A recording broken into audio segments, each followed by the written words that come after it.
I was really upset because I knew he was a repeated offender and he was going to be released very close to the same spot where he was meeting all these girls.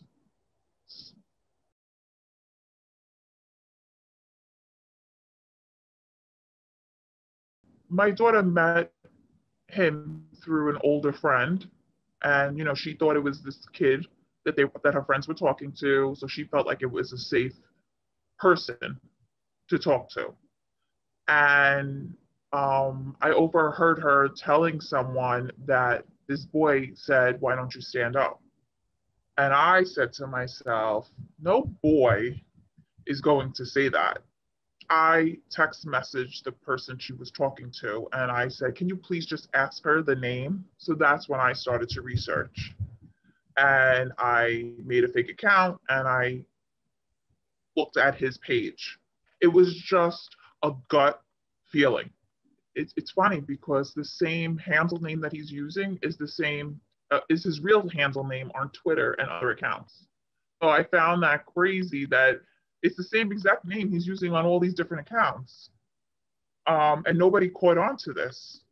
When I figured out that this is happening and that he's talking to all these girls, I didn't know what to do. And I did call mall security, and because nothing was physically done, they really couldn't do anything about it. And I was trying so hard to prevent anything, but I felt like I kept on hitting walls. And then after we actually caught him, we were the ones that pursued him. We were the ones that set up a meet. We were the ones that met him at the mall and chased him to catch him. After we did all that, and they told me that there's only a little amount of evidence. I felt like as parents, we need to be the ones that are doing something about it.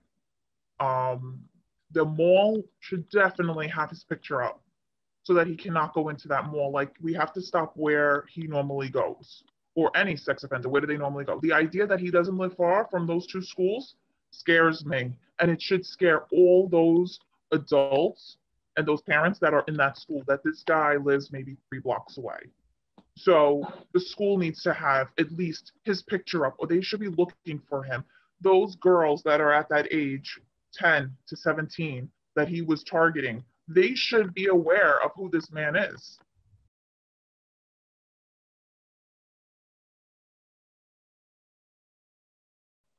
When that night, when we had family over and we figured out who he was, she was crying hysterical. She kept saying, "He's going to know where I live. He's looked at my page. He's looked at all my friends' pages. He knows where I live. He's going to come get me."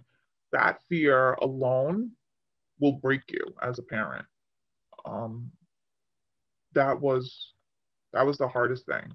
Also, when we left the police station the first time after we caught him, my husband and I just stood there in silence.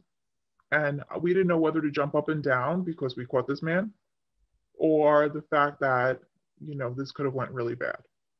So that alone, those emotions is what is driving me to continue fighting and for everybody to hear the story.